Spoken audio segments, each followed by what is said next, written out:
Welcome student. This is your geography class, class 6, chapter 2, part 1. Your chapter name is Globe, Latitudes and Longitudes. In previous chapter, you have read that our planet Earth is not a sphere. It is slightly flattened at the north and the south poles and bulges in the middle. Can you imagine how it looks? You may look at a globe carefully in your classroom to get an idea. Globe is a true model of the earth. पिछले अध्याय में आप पढ़ चुके हैं कि हमारी पृथ्वी गोलाकार नहीं है। यह उत्तर एवं दक्षिण ध्रुवों पर थोड़ी चपटी तथा मध्य में थोड़ी उभरी हुई है। क्या आप कल्पना कर सकते हैं कि यह कैसी दिखती है? इस संबंध में जानकारी प्राप्त करने के लिए आप अपनी कक्षा में सावधानीपूर्वक ग्लोब को देखिए। ग्लोब पृथ्वी का लघु रूप में एक वास्तविक प्रतिरूप है। Globe may be of varying size and shape. Types big one, which cannot be carried easily. Small pocket globe and globe-like balloons which can be inflated and are handy and carried with ease. The globe is not fixed. It can be rotated the same way as the top span or a potter's wheel is rotated. On the globe, countries, continent and ocean are shown in their correct size.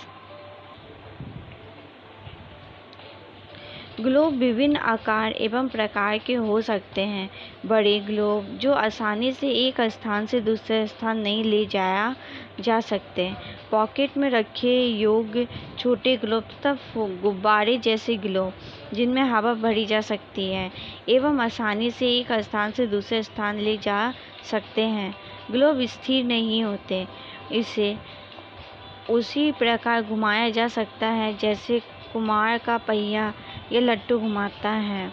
Globe पर देशों, महाद्वीपों तथा महासागरों को उनके सही आकार में दिखाया जाता है। It is difficult to describe the location of a point on a sphere like Earth. Now the question arises as to how to locate a place on it. We need certain points of reference and lines to find out the location of place.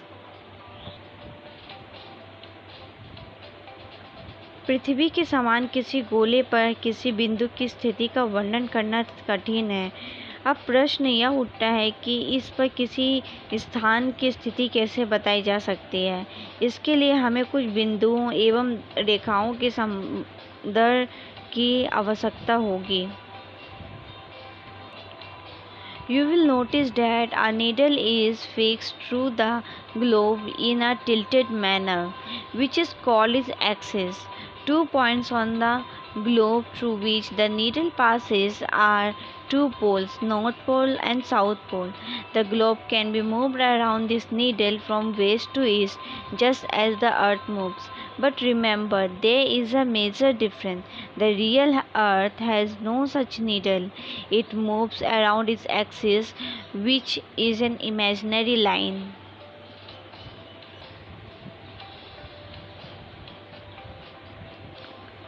आप देखेंगे कि एक सुई globe में झुकी हुई अवस्था में स्थित होती है, जिसे अक्ष कहा जाता है। ग्लोब पर वे 2 बिंदु जिनसे होकर सुई गुजरती है, उत्तर तथा दक्षिण ध्रुव है।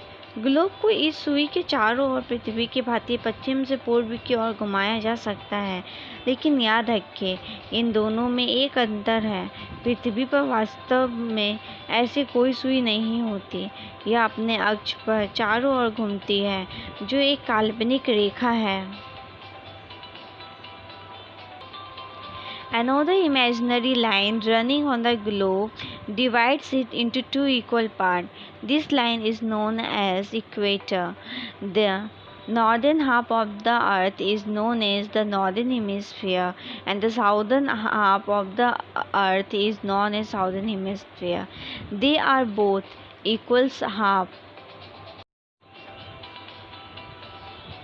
एक अन्य काल्पनिक रेखा भी ग्लोब को 2 बराबर भागों में बांटती है। इसे विषुवत वृत्त कहा जाता है। पृथ्वी के उत्तर में स्थित आधे भाग को उत्तरी गोलार्ध तथा दक्षिण वाले आधे भाग को दक्षिणी गोलार्ध कहा जाता है। ये दोनों बराबर के आधे भाग होते हैं। Therefore, the equator is an imaginary circular line and is a very important reference point to locate place on the earth. All parallel circles from the equator up to the poles are called parallels of latitude.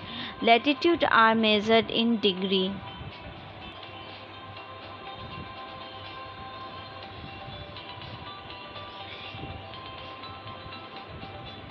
इस प्रकार विषुवत वृत्त पृथ्वी पर एक काल्पनिक वृत्त बनाती है एवं यह पृथ्वी पर विभिन्न स्थानों की स्थिति बताने का सबसे महत्वपूर्ण संदर्भ बिंदु है।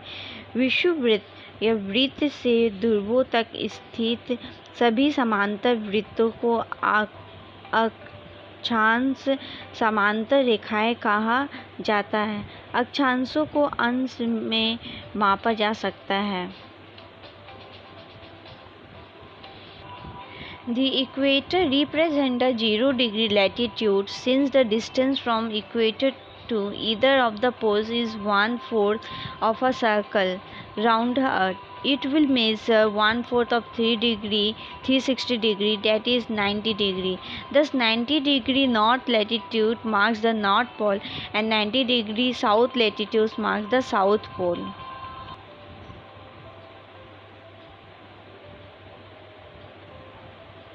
विषुवत वृत्त शून्य अंश अक्षांश को दर्शाती है। चूँकि विषुवृत्त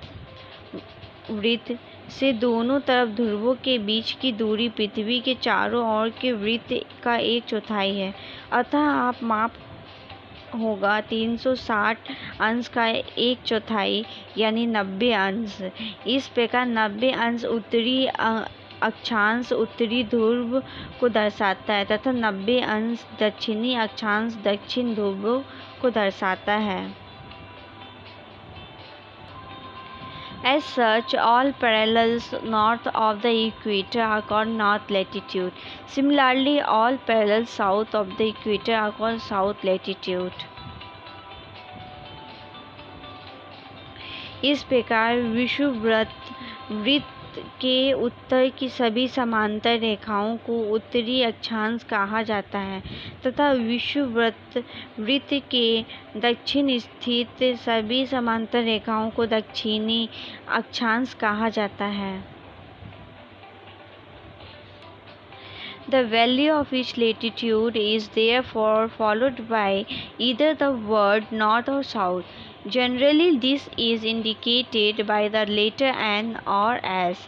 For example, both Chandrapur in Maharashtra and the Belo Horizonte in Brazil, South America, are located on parallels of about 20 degree latitude, but the former is 20 degree north of the equator and the latter is 20 degree south of it.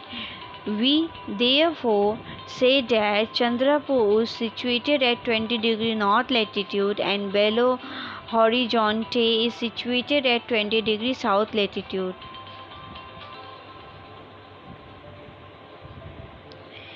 इसलिए प्रत्येक अक्षांश के मान के साथ उनकी दिशा यानी उत्तर या दक्षिण को भी लिखा जाता है। सामान्यतः उसे उत्तर या दक्षिण अक्षर से व्यक्त किया जाता है। उदाहरण के लिए महाराष्ट्र में चंद्रपुर एवं ब्राज़ील में बेलो हॉरिज़ोंटे दोनों एक ही अक्षांश 20 अंश का स्थित है, लेकिन चंद्रपुर विषुवत वृत्त के 20 अंश उत्तर में एवं बेलो हॉरिज़ोंटे विषुवत वृत्त के 20 अंश दक्षिण में स्थित है।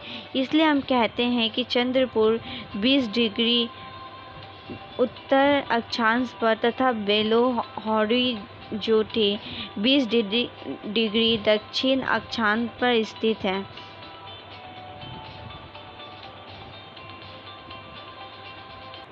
This is the end of your video. We will continue this chapter in next video.